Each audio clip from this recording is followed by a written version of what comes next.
From State College, Pennsylvania, is Michael Mann, Nobel Prize laureate, director of the Earth Systems Science Center at Penn State University, and author of The New Climate War. Michael, we're lucky to have you. Thank you for being with us. Oh, thanks. It's good to be with you. Okay, so according to the most recent report from the UN, global temperatures will stabilize when we reach net zero emissions. And this assessment shows that limiting warming to around 2 degrees Celsius, 3.6 Fahrenheit, still requires global greenhouse gas emissions to peak before 2025 at the latest and be reduced by a quarter by 2030. On current trends, are we anywhere close to peaking before 2025? And if we don't get there, what does that mean in terms of what we're seeing now in the UK and in Europe, as well as the United States? Is that a baseline in terms of extreme weather? Yeah, I mean, what we're doing right now is we're sort of riding along the top of that peak. So emissions aren't rising anymore, but they're not coming down either. And to stabilize warming below 2 degrees, they're going to need to start coming down. There was a study just a couple months ago that sort of looked at all of the commitments that had been made in Glasgow at COP26 and sort of totaled those up and came to the conclusion that if every country were to meet its current commitments, its current promises under the Paris Accord and the modifications agreed to in Glasgow, that would keep warming below 2 degrees Celsius. But those are promises. What we need to see are those promises kept, those commitments kept. And that's going to require far more action than we're seeing yet. Yeah, speaking of action, US President Joe Biden on Wednesday, he talked about the threat from climate change as a clear and present danger. He described it as a national emergency, but did not declare a national emergency. Instead, we got this.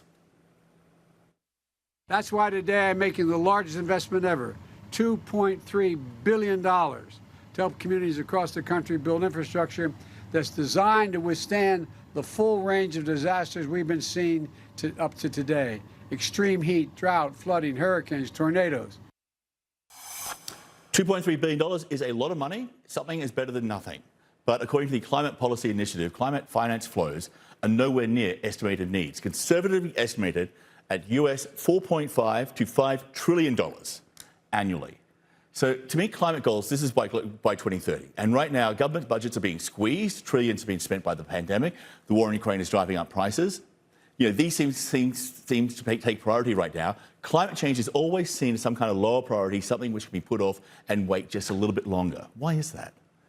Yeah, and you know, the administration is doing what it can, but you can only go so far with executive actions. And you know, that amount of funding, it's helpful, but it's a drop in the bucket, as you note, compared to what's really needed.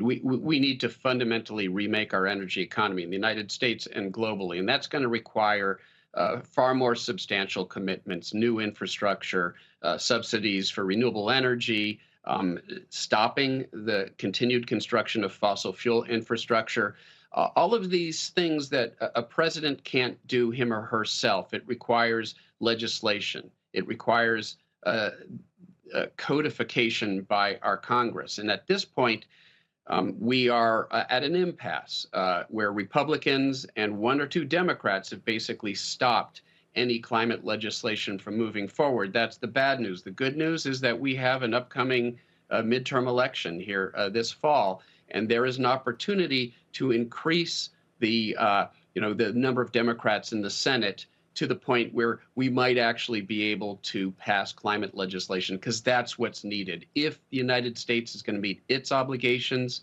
to reduce carbon emissions by 50% within the next decade, we're going to need legislation that codifies that. And the only way that's going to happen is if voters turn out in these elections and vote for candidates who support climate action. Today, that really means Democrats, one of the 2 parties, the Republicans, appear completely opposed to any meaningful action on climate. And what we've seen over the last couple of days, especially in the United Kingdom, is not only these all-time high temperatures, but maximum temperatures which have smashed previous records by 1 or 2 degrees. For context, normally records are broken by fractions of degrees. So what does that say to you about what is yet to come? Yeah, I mean, what it's telling us is that, look, the climate crisis is here. This isn't, 2030, 2040, 2050. It's here now. We're seeing devastating consequences in Europe, here in North America, unprecedented heat waves, wildfires, floods, droughts. This is the face of climate change The good news is that we can prevent it from getting worse if we bring those carbon emissions down rapidly, bring them down to zero within the next couple decades, bring them down 50% within the next decade.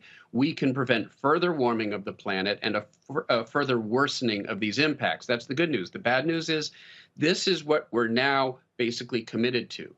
It's now about making sure that it doesn't get worse. Yeah, and let's hope that it doesn't get worse, because right now it's pretty awful. Michael, thank you for being with us. Thank you.